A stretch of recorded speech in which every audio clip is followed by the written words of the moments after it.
President. Hey! How are you, sir? Hey, yes, sir. You look good too. Fleming Begay.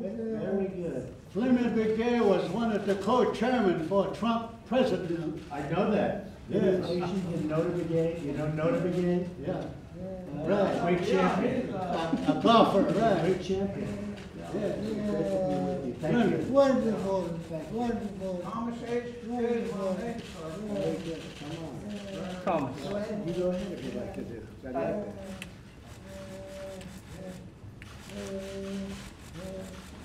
Please.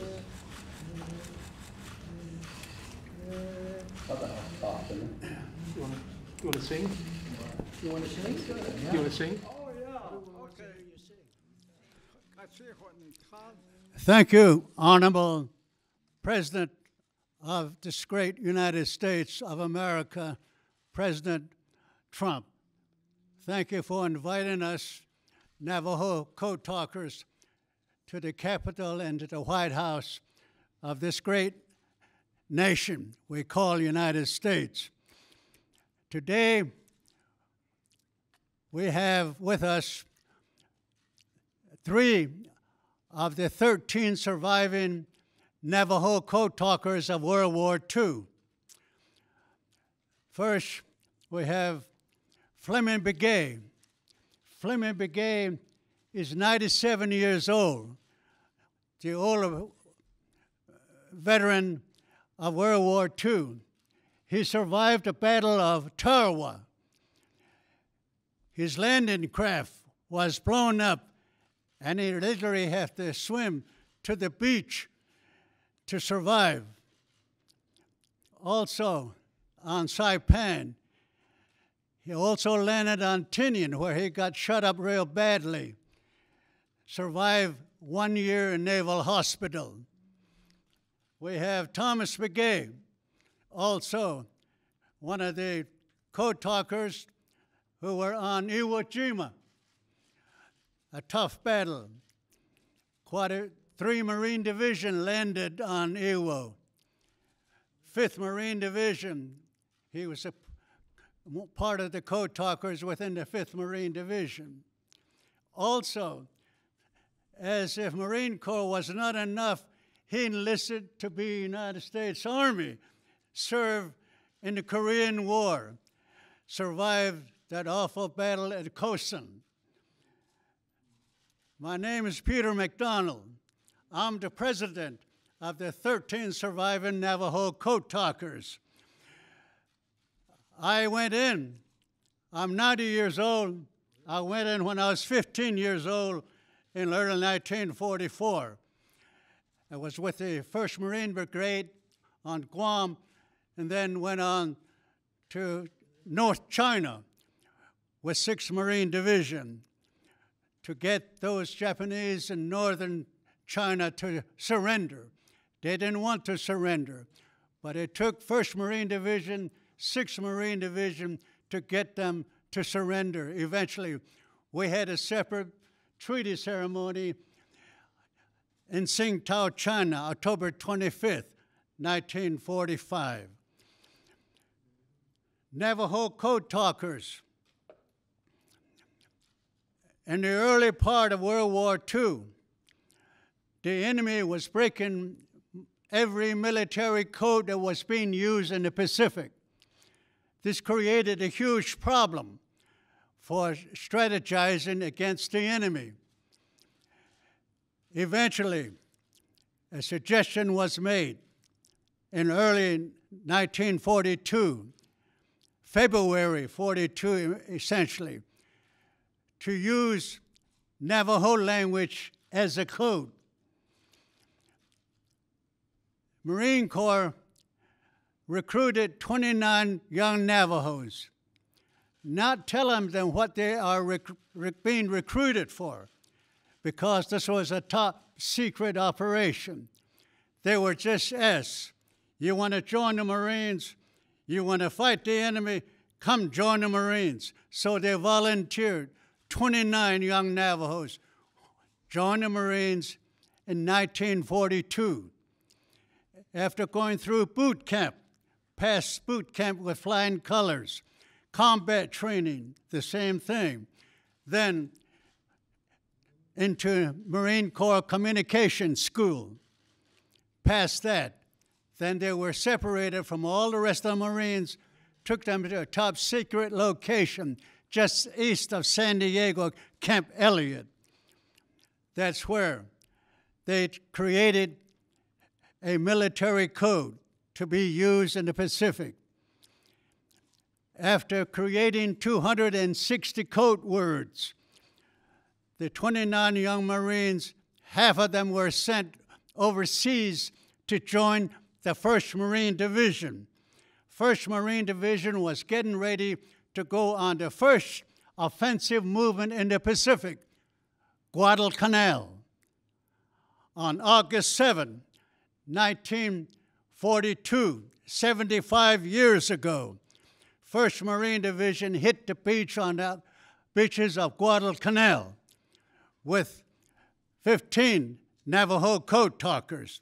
This was the first battle where the Navajo code was to be tested in actual battle, to see how our memory would be under heavy enemy fire. Well, 3 weeks after the landing, General Vandegrift, commander of the 1st Marine Division, sent word back to the United States saying, "This Navajo code is terrific. The enemy never understood it," he said.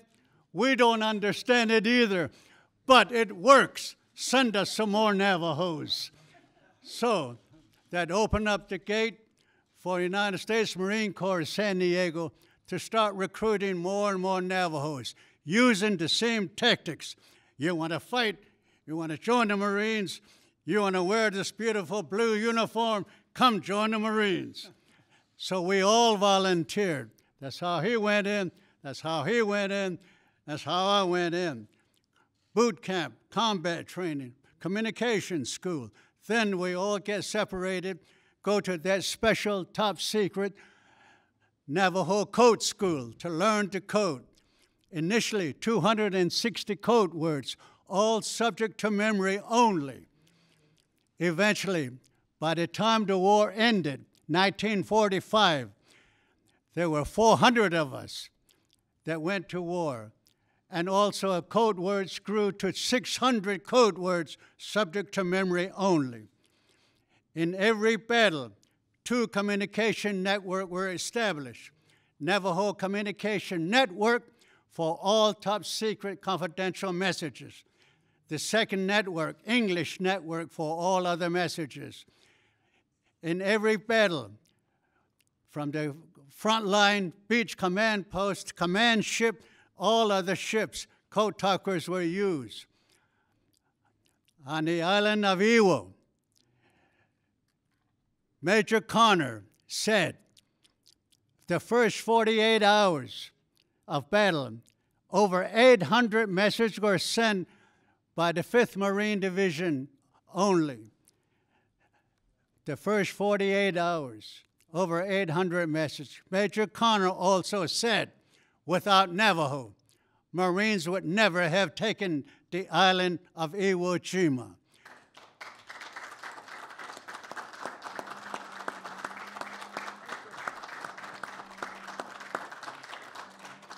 So thank you very much. The 13 of us, we still have one mission.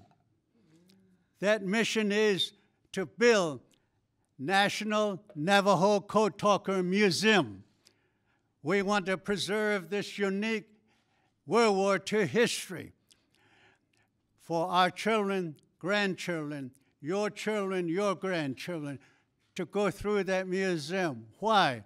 Because what we did truly represents who we are as Americans. America, we know, is composed of diverse community. We have different languages, different skills, different talents, and different religion. But when our way of life is threatened, like the freedom and liberty that we all cherish, we come together as one And when we come together as one, we are invincible. We cannot be defeated. That's why we need this National Navajo Code Talker Museum so that our children, the future generation, can go through that museum and learn why America is so strong. Thank you very much for listening.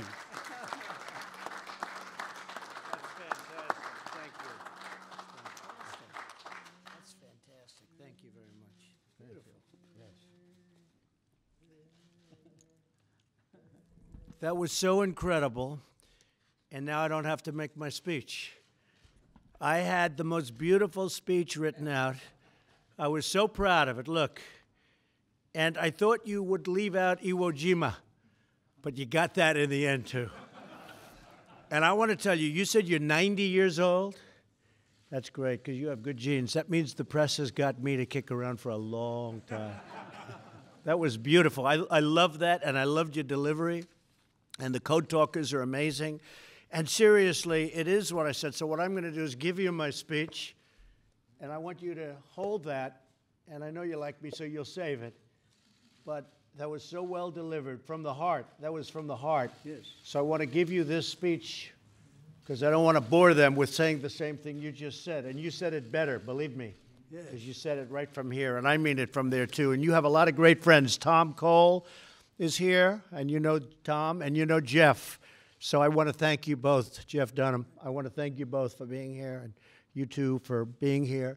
Also, General Dumford, head of the Joint Chiefs of Staff, and General Kelly. And I have to say, I said to General Kelly, I said, General, how good, here he is right there, the chief.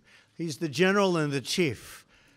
I said, how good were these Code Talkers? What was it? He said, sir, you have no idea. You have no idea how great they were, what they've done for this country, and the strength and the bravery and the love that they had for the country and that you have for the country.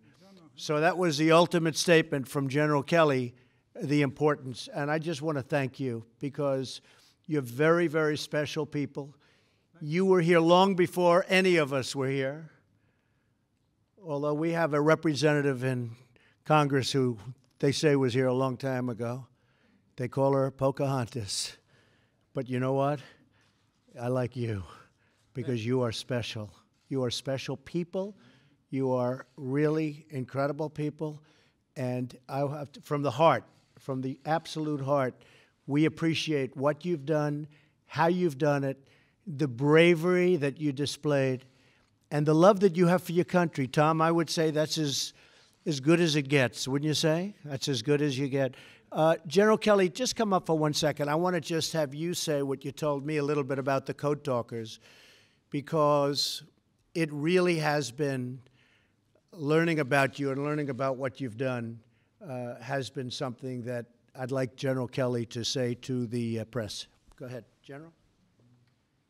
Well, sir, as you know, being associated with the United States Marines, it's as much a cult as it is a service, and we never forget. Our motto, of course, is Semper Fidelis, always faithful. Whether you're a young recruit at Parris Island or San Diego, or a middle-aged guy from out west, what these men did, the advantage they gave our Marines when they invaded Iwo Jima was really, and I think it was pointed out, was one of the very few factors that allowed us to be successful on that island.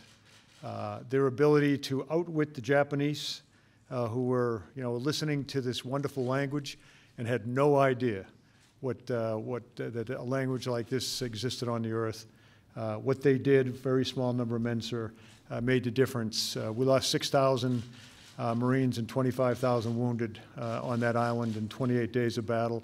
It would have been a lot worse had we not had the Navajo Code Talkers, and I thank you. Semper Fidelis. So they're working on building a Navajo Code Talkers Museum, and we will help you, okay? And we have some pretty good strength. We will help you, and you deserve it. And I want to thank you all for being here. I assume you're the young one in the group? Are you the young one in the group? Huh? Thank you so much for being here. You're very special people. And without you, maybe the results would have been a lot different. I've heard that actually the results could have very well been different. So on behalf of the United States, thank you all. Very much appreciated. Thank you.